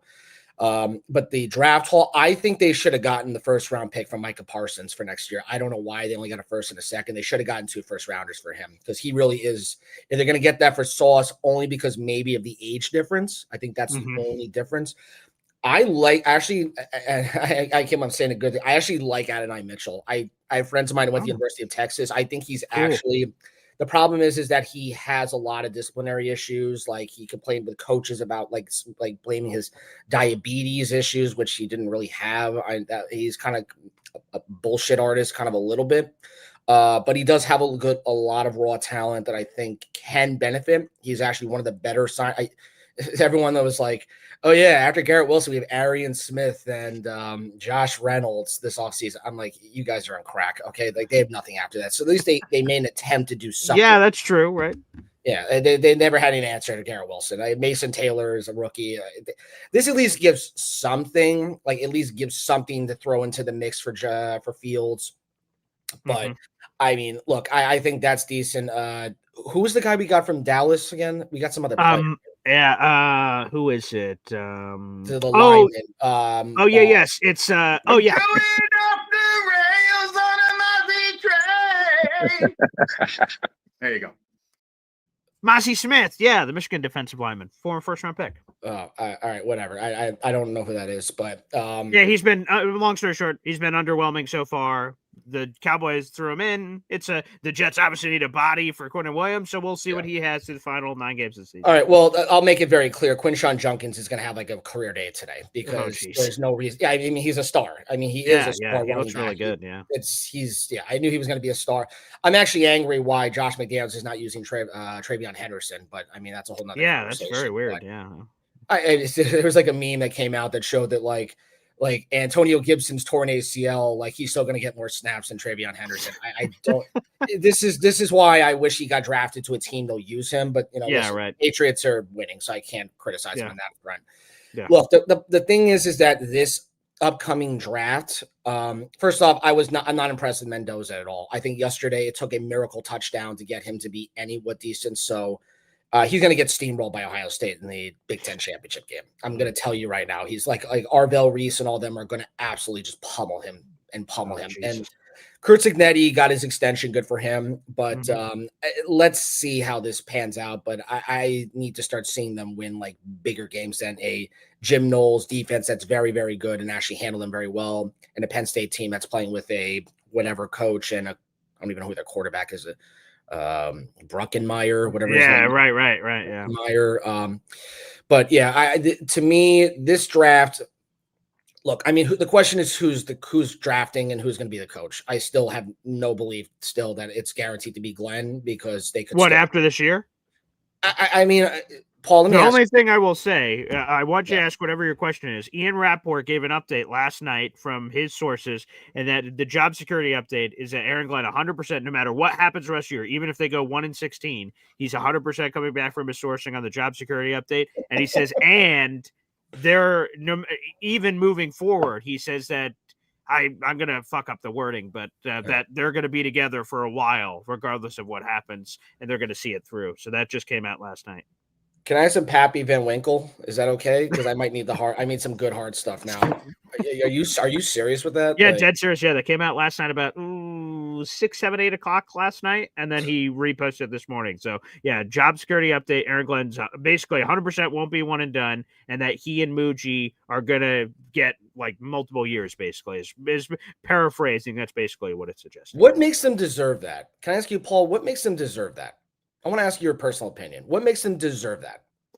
I would say some of it has nothing to do with them. It's the combination of the previous Woody Johnson fuck-ups and him firing Robert Saleh midseason and him now over course correcting, I think, of like, hey, I meddled.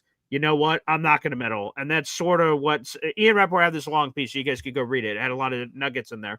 But that's my vibe, is that Woody is whoever the regime was in this particular case, it's Muji and Glenn, that they're going to, especially because here's the biggest thing, right? Like to trade a Sauce or Quinnen, for folks who don't know, just casual fans, that requires owner approval. GMs don't just get to be a Wild West and start trading everybody off. That kind of move, especially for Sauce more than Quinnen, but Sauce just got paid 4 months ago from the owner of getting that approval to get that deal. To then trade him requires owner approval. If they had Woody Johnson, had any hint of potentially even letting Aaron Glenn go or Muji go, he wouldn't have let them make those seismic franchise-altering moves. And I think that also gave an indirect, even though Woody didn't say anything, vote of confidence to allow them to make those moves that now we heard in the Rappaport piece. Well, you're saying that essentially he believes that Glenn and Muji should have to put their people in. I mean, 100%. Yeah, but we're kind of going through like what any new coach comes in and does. They always say, I want my people. Well, sure, like a 3-year process. Like Saleh came in and put his guys in. Rex came in, put in his guys in. So at the same time, it's like, then we have to guarantee 3 years. What makes us believe that all of a sudden, like, he's just going to succeed in 3 years? Like, what's the track record for other teams? I mean, are they just saying like we're going to follow like the same blueprint like other teams? Like we don't even have a quarterback to start. We do not. Yeah, I think it's just a big F word: faith, belief without evidence. That they are just blind faith that these guys are the right guys. That this is the right rebuild. This is the one that's going to turn around our fortunes. And also, where's these Joe Burrow were trading? Where the hell did this come from? I'm not sure. Benjamin Albright. Yeah, I did an interview with Benjamin Albright the other day, and I brought it up to him, and he says, I don't know where the hell that started, but there is a 0% chance of that happening. The Bengals, I'll make this very clear. The Bengals, it won't happen only because of money. Joe Burrow, I swear to God, after that injury he had this year, is starting to have like the Andrew Luck feeling of like, I can't do this anymore. I can't rehab this anymore. I don't want to go through this anymore. But he has more money than Andrew Luck made just because of how the salary cap in the NFL has gone. What on earth would make us believe, number one, why you want to come to the Jets? That's a whole nother, story in itself. But the fact is that he's had 3. This is really a season-ending injury. The Bengals are not going to go to the playoffs right now. So that's 3 season-ending injuries. The Bengals got a serious problem right now because their roster has been denigrated day by day, year by year right now with a defensive coordinator, Al Golden, who is, sorry guys, we won because their quarters is absolute atrocity, letting people like Jesse Bates go, having no cornerback. Trey Hendrickson was out of the game. they really have a tough situation right now with him and Tuna Fish is, I call him Tuna Fish because that's what he deserves in Miami, because Tua is paid what's he like someone said, I think like a $99 million cap hit next year. Oh yeah. It's a disaster. I mean, Yeah. I knew the second that he signed that deal, they were screwed. The Bengals are in the same situation right now. That's why when they gave Chase and Higgins all that money, I'm like, guys, I know you love Joe. Jamar, I know you went to college with him. Dude, there's no guarantee he's going to ever be the same guy again. Like, you can't trust a guy after that certain point. So we're going to give away all these draft picks for a guy that can have an Aaron Rodgers and tear his Achilles in the first week. Why on earth would we do that? The allure. It's Joe Burrow, MVP level quarterback, huh? 29 or 28 will be 29 in December. Maybe if he's healthy and we have an offensive line, he stays healthy for a decade and we win a bunch of Super Bowls. Well, yeah, there's a couple of ifs in there. If is the $1 billion question is if. I'm not paying high compensation for if. I'm paying for give me lock and load. At least like when the Rams got Matt Stafford, there was some if only just because he was older, not because he had so many sequential injuries over and over again. Right, he was very healthy outside of early in his career where he was banged up. Matt Stafford was NFL Iron Man. Yeah, at the beginning. He's still been banged up. I mean, I think the Rams. Look, I mean, I don't even think it's a great idea for the Rams, but I think if it anyway may keep McVay there is they should trade for Joe Burrow because at least he'll be put in a situation where he at least has a place to. It's not going to happen. It's all fantasy world because at the end of the day, the money is just such a nightmare for everyone across the board. The Bengals, because Mike Brown is like Jerry Jones. We don't talk about him. He's basically another Jerry Jones, an old man kind of running the franchise this way kind of thing. So it's just the point I want to make is that they made good trades. Listen, Joe Douglas made good trades too. How many times we talk about Trader Joe, and I was guilty of that myself. I was like, he deserved an extension. I don't think he was that terrible, but the fact is that Saleh was just a horrendous decision. Zach Wilson he has to live with the quarterback pick. So let's understand this very clear. Okay. Whoever Mujie and Glenn get, because I got to deal with this crap with him being guaranteed another 2 years, whatever. Yeah. Whoever quarterback they get next. It's first off, they already took Fields. So that's kind of a strike already. Not a massive strike, but it's a strike. It's a strike. They didn't do well with that right now, unless Justin Fields becomes like an MVP quarterback the last 9 possible, 10 years. I guess. This roster, no chance. Like Garrett Wilson is probably like, he'll probably get out of here at some point too. I don't know why they didn't trade him or Brees. And that's a whole nother discussion for another day. But they, if they want to, they're going to probably get a shot at quarterback now, which definitely, Gary V and your hedge fund guys, where are you? Please just save me, please. They take the wrong quarterback. And remember, Saul and JD knew why they got Rodgers. They knew Zach Wilson was terrible from the get-go. They knew internally that he was bad. Even Garrett Wilson could tell you in his first rookie season, which was Zach Wilson's second year, he knew he was bad. So I'm kind of glad for social media and everyone's finally seeing internally what's going on. We're going to know very fast if whatever quarterback they get this year or next year, because 2027 at least gives me hope. Because there are Ty Simpson is not impressing me. Fernando Mendoza is not impressing me.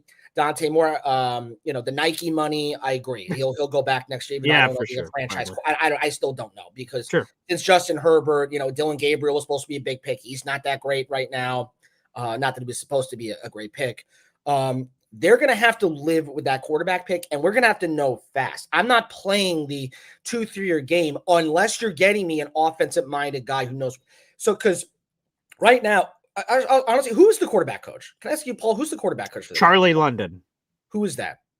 He is a guy that came from Seattle, so he worked with Geno Smith on his turnaround.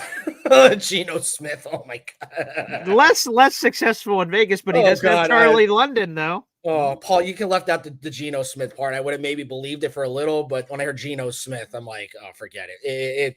So that's the thing, he's grooming your quarterback right now. I'll take the Pappy Van Winkle.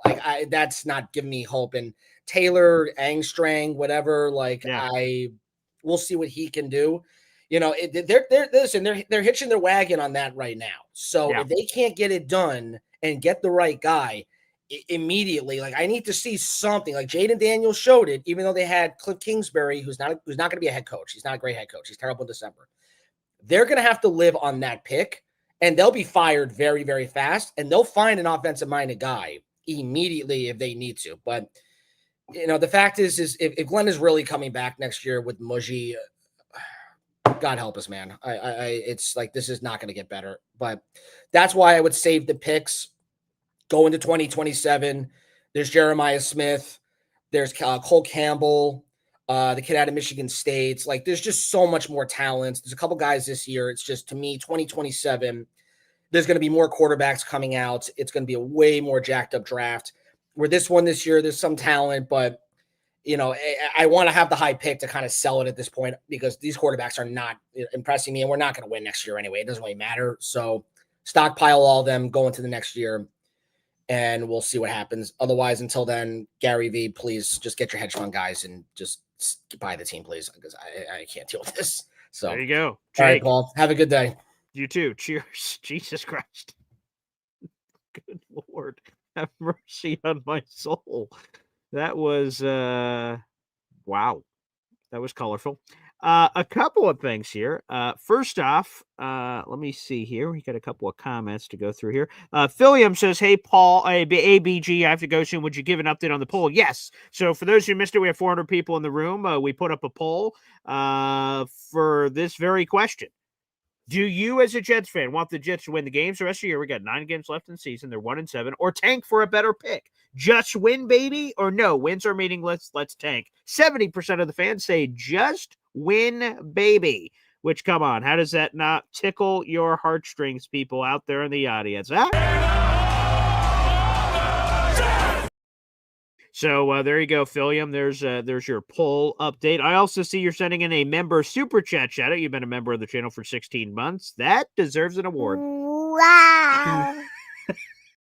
The 2026 first round isn't great, so just win, baby. So let's just win. I agree. I want the wins. I can't speak much to the 26 class yet. I haven't dove into the draft process yet, but hey, I want to win. I want to win. I want to win. Amen. But wow, that was intense there from Jake. But hey, I accept all differing or various opinions here on the program. By the way, Habmo63, welcome back to the chat. I know you've been with us here for a few minutes. My apologies for accidentally sending you to the coffee grinder by accident. Sorry, we're doing the coffee grinder for all the spammers. So hey, spammers, quick message. All right, a quick message for you guys. Get the hell out of here. You mess with Kurt and you go into the grinder. Okay, now this grinder of yours, is it a real grinder or is it some kind of a metaphor? That's it. You're gone. Adios. TKO'd. Historical. Wait. I won't be funny no more. See? Security. You ain't got to bring the man down here. Wait a second. Kurt, come on, please. I need this job. Take out the trash. Trash? Oh, now look at here. Get the blues out of my face. So get the hell out of here, trollers, you bastards.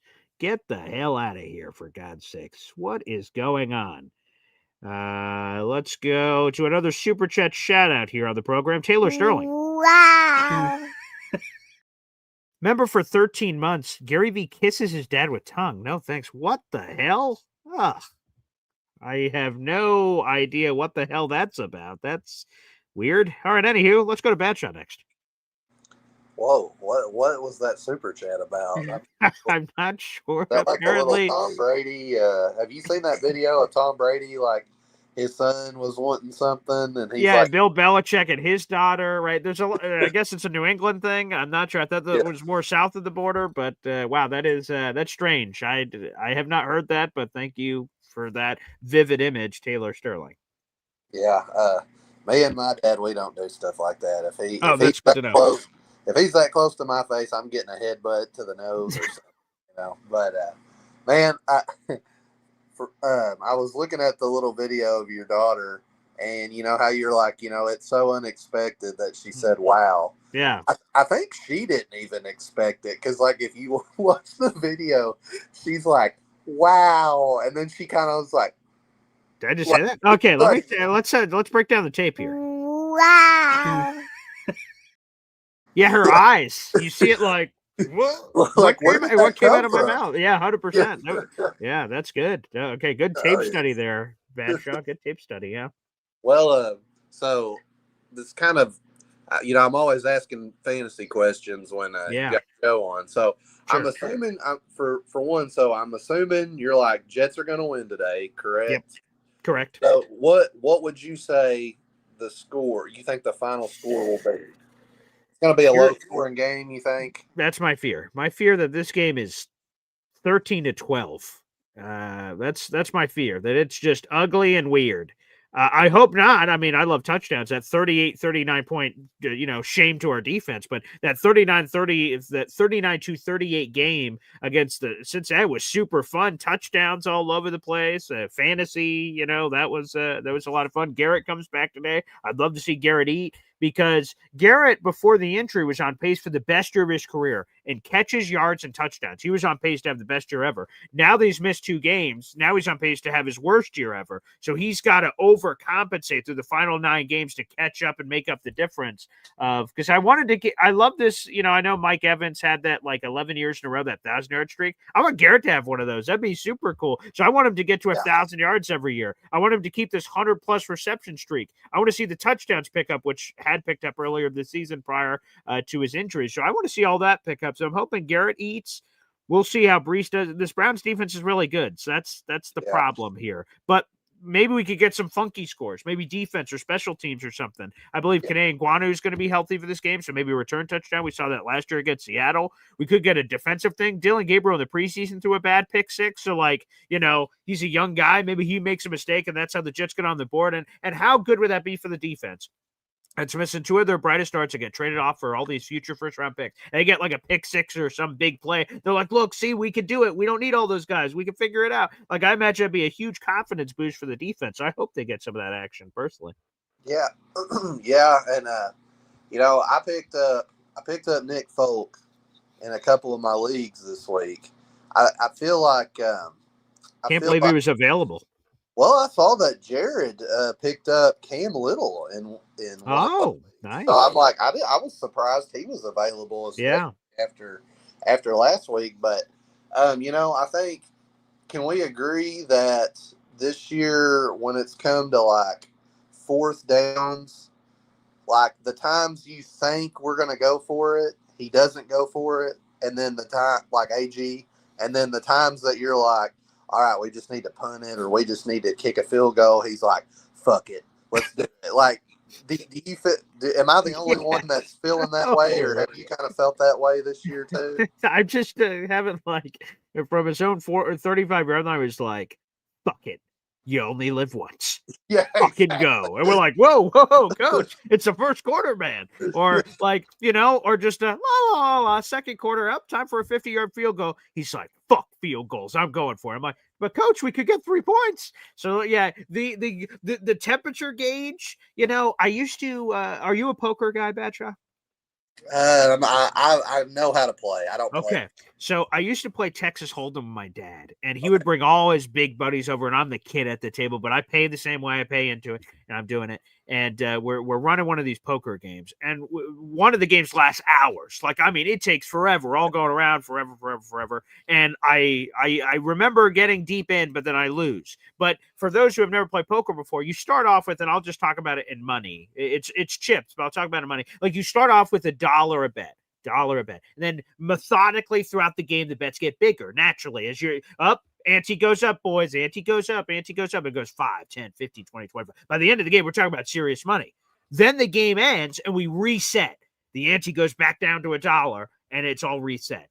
But I was just playing the last game where I was all in with the ante being super high, like my deed to my house is on the line. So in the next game, on the first hand I get dealt, I'm like all in. And someone goes, what? Dude, we just started the game. All in. And someone goes, all right, call. And then I lost and I was out within 5 seconds. But the previous game, I was in for like 4 or 5 hours of playing poker, but I was just so amped and up that I just said, fuck it, let's go. So like, that's how I see AG in my mind from that poker thing of just going like, fuck it, let's go. We're like, whoa, coach, Jesus. Like, come on, man, let's sort of work up to it or something. So yeah, so I've noticed that all year with AG. Again, I imagine, right? Like, we're playing Madden out there in the universe. AG was the defensive coordinator. He wasn't making a let's go for it or not go for it decision. He was low level. Now on the team, fuck it. Pew, pew, pew. I'll make the decisions now, motherfucker. We can go for it whenever I want to. And I'm like, oh, wow, this is great. So I think he sort of has to, work his way through it. And then, you have the power to do shit. Challenge this, fuck that, timeout. I'm calling a time. I don't give a shit. I'm still calling a timeout because he just has the power to do all this stuff now. So I think he just sort of has to, let it vibe, and then he's going to get a better handle on it. But yeah, I have noticed that this year it's been a wild roller coaster for old AG. Well, and I feel like in those cases, because we're going to have those cases this game. Of course. He has got to win. We're in field goal range. We've just got to take the points. Like Nick Folk, I feel like I see the game going 12-10 we win, or maybe 15 to 10. But, on those and then on the plays where we've got to either punt or go for it, I say we've got to punt it. I mean, with this defense, and Myles Garrett, wasn't he living in the backfield the last game they played? I thought he had 5 sacks against the New England Patriots. Yeah. And so, I don't know. I think it comes down to it's going to come down to Nick Folk, and that's if we can get close enough to even get a field goal. The way that I've heard about this defense is, but I can't. So at the beginning of the week, I was thinking to myself, so I was wanting to get a custom jersey made, and I didn't know because I'm a big not necessarily I like sauce. If I go to a restaurant, I like sauce. If I go to McDonald's, I get my hot mustard, sweet and sour. Hot mustard, baby. That's the OG. Yeah, exactly. So I'm I'm a sauce guy, and then we've got a guy on our team named Sauce. So I was like, do I get a number 1 jersey that says sauce on the back? And then it's kind of it's got multiple meanings. But then again, I kind of wanted to get a Nick Folk jersey and get it and put Folk Hero on the back. Oh, that's that. And so, awesome. and my dog is December 6th. He'll have a Michael Vick jersey, a number 1 Michael Vick jersey. So we're all going to be rocking jerseys, baby. But anyway, I've tried to get him to pick a different player, but he really likes the dog likes what the dog likes. You know what I mean? Exactly. You don't know. So are you going to get the Folk Hero one? Yes, I've got, and I'm going to have to. I'm probably going to get with you because I don't have a lot of jerseys. The only jersey I own is a Jericho Cotchery that I custom. It's a great one. Made, but it was ended up being way too big on me. So I don't buy a lot of jerseys. So I'm wanting one that kind of fits good, that's kind of tighter on me. Yeah. But anyway, I might have to get with you when I figure out which jersey I want. But yeah, that's kind of what I'm thinking today, though. I'm thinking, it may come down. It's going to come down to key little decisions where we've got to, I feel like we're going to kind of have to play it safe and not be too crazy, because I just don't see us converting against this defense unless something, maybe the vibes change when the game starts and Justin Fields is feeling himself like he was against Cincinnati. But I think he was feeling himself more because we were going against the 32nd ranked defense. Possible. So anyway, I will say this. I think there are 2 trains of thought here, right? Because again, the Browns defense is really good. The Browns offense is sort of mid. Quinshon Judkins is really good. Jay Klein singing some praises, and for good reason. He's really good. But their 2 leading receivers are both tight ends, with all due respect. So that's our boy Harold Fannin Jr., who my pop loves, and David Njoku's up there. In the Jets, in these risk situations, you have to ascertain am I willing to take this risk or not? On one hand, you may not want to take the risk because you're like, that Browns offense ain't running away from us. Let's keep playing field position all day. And what are they going to score? 3 points? Yeah, we can figure that out. Or you're like, hey, this Browns offense sucks. If we get up 14-0, the game's over or something, right? So they could get in that kind of position where they try to be so AG aggression early, going, we'll take this game by the balls and let's go. So I could see that going either way. It'll be curious to see what AG does, especially at home, and all the emotions again of the Nick Mangold tribute. I hope the Jets are fired up for him and play in that way. That'd be great at home after that video tribute they're going to do today. So we'll see. Well, Paul, I'm looking forward to the game. We didn't have you. You're doing a live stream. Yeah. live stream today. What about Thursday night? Are you going to do one Thursday? Yeah, we're doing it on Thursday. I mean, that's our final primetime game of the year, so that's gonna be interesting, and we're gonna be up till like 2 a.m. But fuck it, let's go. Let's take out the Patriots. Take them out at the knees, baby. Yep. I feel you, man. I think we're gonna get it. We're gonna have 2 victories, and I'll be tuning into the live stream after church later, so I will see you and everybody else then, man. Appreciate you. Thank you, Badshaw. We're about to wrap up the show here because we've got a football game in 17 minutes. Sauce Gardner makes his debut for the Indianapolis Colts. I don't know how many of you care about that, but I do. I'll be looking forward to seeing that. So we're going to dip off here in just a second. My pop heard that poker story and said, classic moron. I guess he remembered that story. Yep, there you go. Guess he remembered that story after all. Whoops. So there you have it. And again, guys, sorry for all the spammers that are hitting up our stream today. So if you've been in the comment section, I apologize for that. But welcome back, Halfmo. Great to have you back in here. That is great. And again, 2 shout-outs here. First off, we have 400 people in the room. Like the video, hit subscribe. Of the 400 watching, we have 100 of those on YouTube, which is great. Thank you guys so much for doing this. But what I would say to the people that are tuning into the show right now, we only have 77 likes, but over 100 people in the room. If you are enjoying the show on YouTube, as I can see that you are, like that video. It's right there. That helps get this Jet show in front of other Jet fans out there in the universe and helps grow the audience because, again, we're trying to get to 10,000 subscribers.